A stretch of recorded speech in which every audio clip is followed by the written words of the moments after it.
Bonjour à toutes, bonjour à tous, j'espère que vous allez bien. Je vous retrouve pour vous parler de mes lectures du mois de mai. Au cours de ce mois-ci, j'ai lu 3 livres, dont 2 essais et un roman, et je vais vous les présenter dans l'ordre dans lequel je les ai lus. Le premier livre que j'ai lu, c'est Où va l'argent des pauvres, fantasmes politiques, réalités sociaux de Denis Colombi.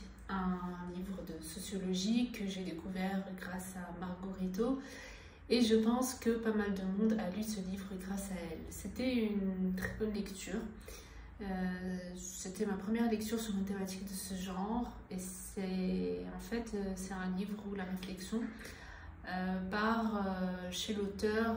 Il est professeur dans un lycée, dans un village, je pense en France. En tout cas, où le niveau de pauvreté, où le taux de pauvreté est assez élevé. Et où sa collègue, elle a une classe d'élèves qui sont au baccalauréat. Elle veut les emmener au théâtre pour regarder une pièce de théâtre qui va les aider en fait à bien mieux préparer leurs examens et tout. Et elle sollicite les parents pour qu'ils puissent contribuer avec 4 € par enfant. Voilà, pour leur permettre d'aller au théâtre. Et là, il y a une bonne partie des parents qui refusent de payer les 4 €. Et là, elle et l'auteur, je pense, au début, voilà, ils s'indignent. Pourquoi les parents refusent, la culture n'est pas considérée comme prioritaire, l'éducation des enfants peut-être n'est pas prioritaire. Comment est-ce que ça se fait que ces parents-là acceptent d'acheter à leurs enfants des smartphones et refusent de donner 4 € pour les emmener au théâtre? Du coup, et toute la réflexion de l'auteur commence de là. Et dans ce livre-là, il nous montre en fait que il est très facile de juger et qu'on juge souvent en fait la classe sociale pauvre par rapport à leur prise de décision, par rapport à leur choix de vie et notamment par rapport à comment ils et elles gèrent leur argent.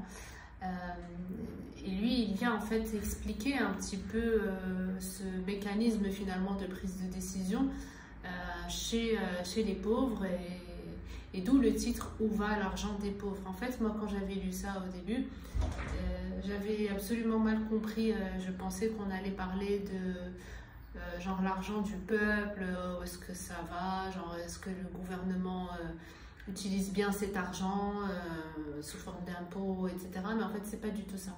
C'est plutôt comment est-ce que les pauvres gèrent leur argent et où va leur argent finalement. Comment est-ce qu'il est dépensé, etc.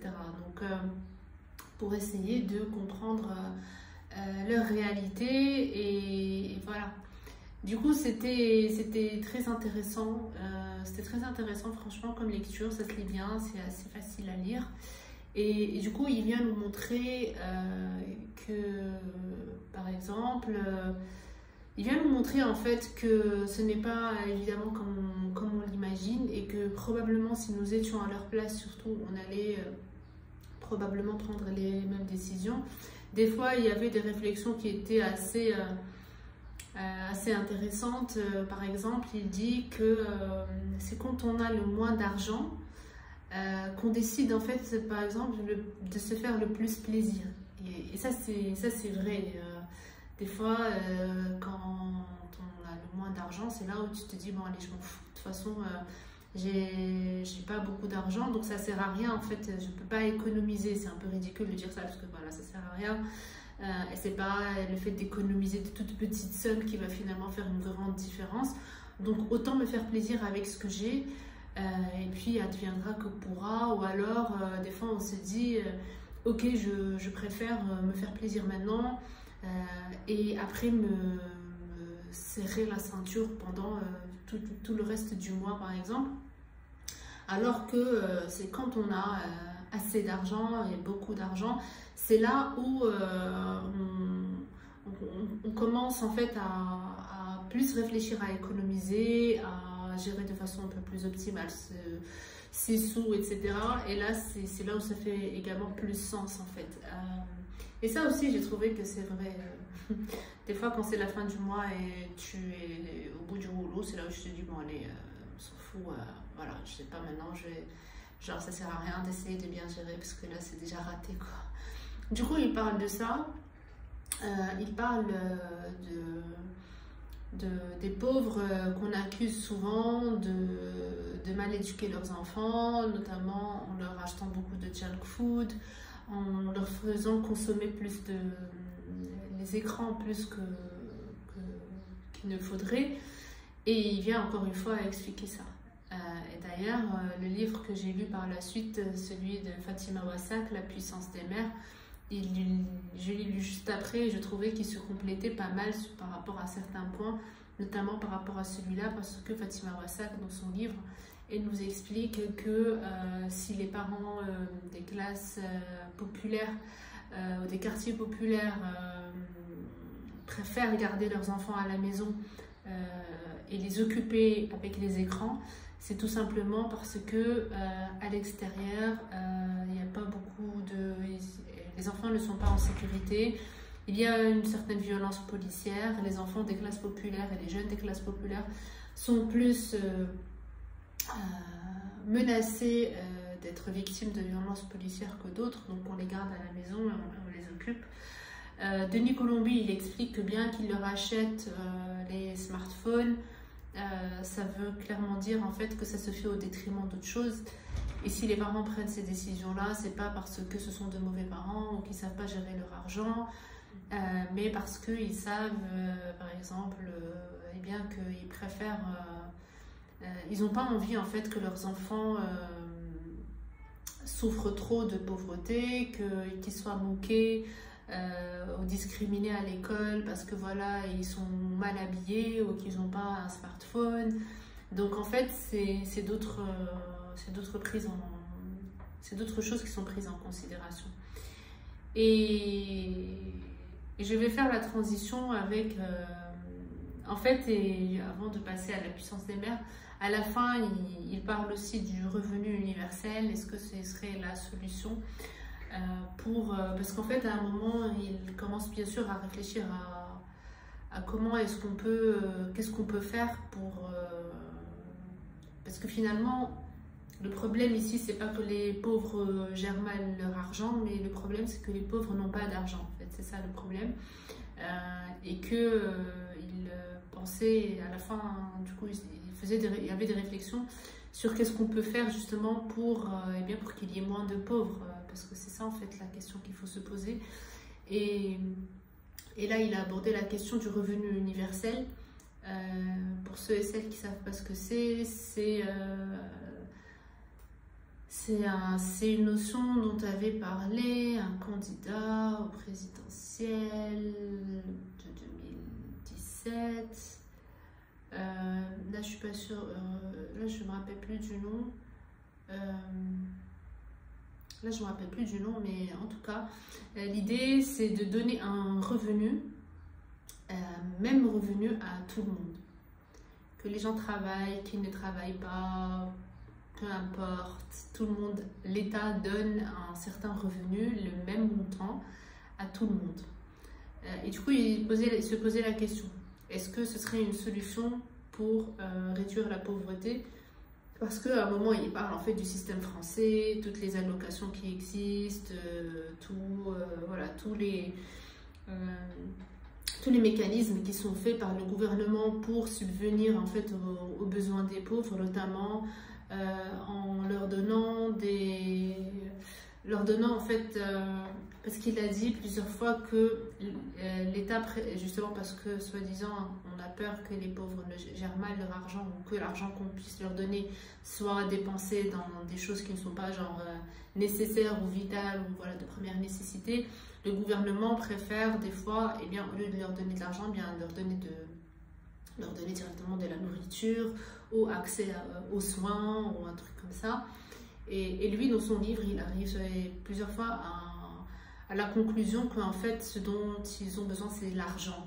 Il faut leur donner de l'argent et pas donc sous forme de bien, voilà, mais je vous laisse lire le livre pour voir les idées plus en détail en fait et l'argumentation de l'auteur.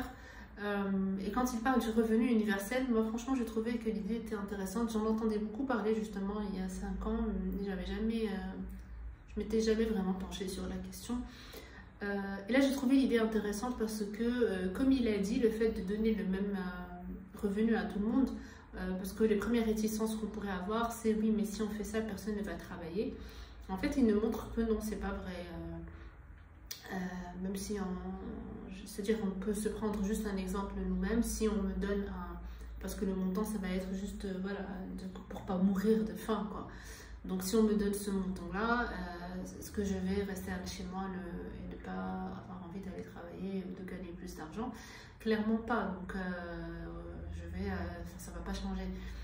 Je vais aller travailler et voilà. Et aussi, est-ce que l'autre réticence qu'on pourrait avoir, c'est ça va coûter beaucoup trop à l'État, on n'a pas l'argent, où est-ce qu'on va trouver le budget et tout. Et en fait, il explique que quand on fait ça, en fait, il y a aussi beaucoup d'autres frais et d'autres coûts de gestion qui vont disparaître au niveau de l'État, puisque par exemple, si on fait ça, eh bien, je sais pas, il y aura plus d'allocation au chômage, il y aura plus de retraite, enfin, on va enlever pas mal de choses. Et non seulement on va enlever ce budget-là, mais aussi les coûts de gestion, c'est-à-dire toutes les personnes qui vont travailler dans ces organismes de retraite, qui vont travailler dans ces établissements-là, qui vont traiter les réclamations des gens par rapport à tous ces différents produits, ces différents services que va offrir en fait l'État, ils ne vont plus exister. Du coup, tous les coûts qui existaient derrière de gestion, ils vont disparaître aussi et tout ça peut être redéployé pour donner ce revenu universel à 40 millions de Français, ou voilà, je ne sais combien ils sont. Donc voilà, c'était intéressant. Après, j'ai lu La puissance des mers de Fatima Wassa, qui est une autrice qui est née au Maroc. Elle est née dans la région du Rif et que j'ai eu l'occasion de rencontrer, avec qui j'ai fait une superbe interview que j'espère pouvoir partager avec vous bientôt, plutôt sous forme de podcast audio et pas vidéo sur YouTube. J'ai envie de lancer un nouveau format. On a parlé pendant presque 1 heure et en fait dans La puissance des mers, alors je vous raconte là aussi comment l'idée est venue et comment est-ce que ça a été lancé. Donc Fatima Wassa, qui est d'origine marocaine, et elle est partie en France très très jeune et elle est musulmane. Ce qu'il faut savoir aussi, elle est aussi végétarienne et elle a un jour en fait elle est partie, elle a des enfants et un jour elle est partie à l'école pour leur dire que elle voulait pas qu'on oblige sa fille à manger de la viande dans la cantine. Et on l'a écoutée, on l'a bien accueillie au début et tout, mais puis après elle a été pas mal attaquée. Traitée de islamiste, des fois terroriste, et comme quoi en fait tout ce qu'elle voulait au fond c'était imposer entre guillemets le halal à la cantine en France, enfin dans cet établissement public. Et d'ailleurs plusieurs fois on lui disait tu n'as qu'à emmener ta fille dans une école privée et voilà, et là tu te demandes ce que tu veux. Bref, elle a dit bien sûr que c'était pas une solution d'emmener ses enfants dans le privé. Mais en fait, dans ce livre-là, elle parle, elle, suite à ça, elle a décidé de mobiliser un petit peu les parents. Aujourd'hui, elle a fini par créer une sorte de premier syndicat de parents en France. Elle a créé, du coup, elle a mobilisé les parents par rapport à ça. Et dans le livre, La puissance des mères, en fait, l'idée principale, c'est de nous expliquer pourquoi est-ce que c'est important que les parents soient des sujets politiques. Qu'est-ce que ça veut dire? Ça veut dire que les parents doivent aussi avoir leur mot à dire dans tout ce qui est lié à l'éducation de leurs enfants et que ça ne devrait pas être juste une décision de l'État. Voilà. Et elle souligne que les parents aujourd'hui ne sont pas un sujet politique. Ils ne sont pas représentés politiquement.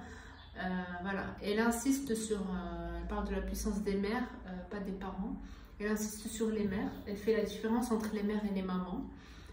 Parce que quand on dit maman, on pense souvent à voilà, l'affection, le care, etc. Alors que quand on parle mère, elle lui donne un sens plus politique. C'est un livre que j'ai beaucoup aimé, qui se lit vite aussi. Je crois que je l'ai lu en 2 jours. Dans le livre, Fatima Wassak est très en colère et elle arrive à nous transmettre ça. Il y a beaucoup de punchlines, il y en a énormément. Elle dit leurs 4 vérités à tout le monde. Il y a des moments qui sont aussi très drôles. Des fois, elle partage quelques dialogues qui sont assez drôles. Voilà. C'est un livre que je recommande clairement à tous les parents, à toutes les mères surtout, et encore davantage aux mères non blanches, immigrées ou pas d'ailleurs, en France, parce que je pense que ça pourrait leur parler. Fatima Wassak, elle y parle bien sûr du coup aussi de discrimination, de racisme, d'islamophobie aussi évidemment, parce que on s'est dit, d'ailleurs elle le dit aussi dans le livre, si c'était une mère blanche qui était partie pour dire qu'elle aimerait que sa fille ne soit pas obligée de manger de la viande, elle serait facilement passée pour la maman écolo de l'année. Mais vu que c'est une femme arabe musulmane, voilà, c'est une terroriste qui veut imposer le halal. Elle a aussi parlé d'une scène qui était assez intéressante. À un moment, elle va chercher sa fille à l'école et elle voit qu'on lui a attaché les cheveux. Elle pose la question à la maîtresse, pourquoi vous lui avez attaché les cheveux? Et la maîtresse lui dit non, parce que ça lui tombait sur les yeux et du coup ça l'a gênée et tout. Et lui dit, mais pourquoi vous n'avez pas attaché les cheveux de l'autre? Ce qu'il faut savoir, c'est que Fatima Wassak, c'est quelqu'un qui sort dans la rue pour manifester, il y a la police qui la pousse, et elle est toute seule sur le trottoir à crier avec 3-4 personnes, et voilà, ça la dérange absolument pas. Donc, pour vous donner une idée sur le personnage qui n'a absolument pas froid aux yeux et qui ne se laisse absolument pas manipuler, surtout, voilà. Ni manipuler, ni impressionner, ni rien du tout d'ailleurs. Du coup, elle lui dit pourquoi l'autre, vous ne lui avez pas attaché les cheveux? Et en fait, la maîtresse, elle commence à divaguer un petit peu, mais Fatima Wassak, elle comprend que c'est parce que sa fille a les cheveux frisés. Et là, elle parle des fameux cheveux indisciplinés. C'est vrai qu'on s'est habitué, nous, à ce terme-là, et que ça, personnellement, ça ne m'a jamais fait réfléchir plus que ça. C'est vrai que dans les publicités, on parle tout le temps de ça, les cheveux indisciplinés, les shampoings pour les cheveux indisciplinés, etc. Mais elle nous explique à quel point c'est problématique ça déjà, parce que tous les cheveux qui ne sont pas lisses, eh bien ils sont indisciplinés, donc on doit les discipliner. Et en fait, elle nous montre comment on essaie de s'immiscer dans tout en fait, ce qui nous fait, tout ce qui fait notre singularité, etc. Jusque nos cheveux qu'il faut discipliner, voilà, qu'il faut lisser et tout. Et s'ils ne sont pas lisses, ben, ils sont indisciplinés. Voilà. En tout cas, c'était une superbe lecture. Je l'avais conseillé à ma tante qui l'a lu et qui a adoré et qui s'est beaucoup reconnue dedans aussi. Donc voilà, je le conseille.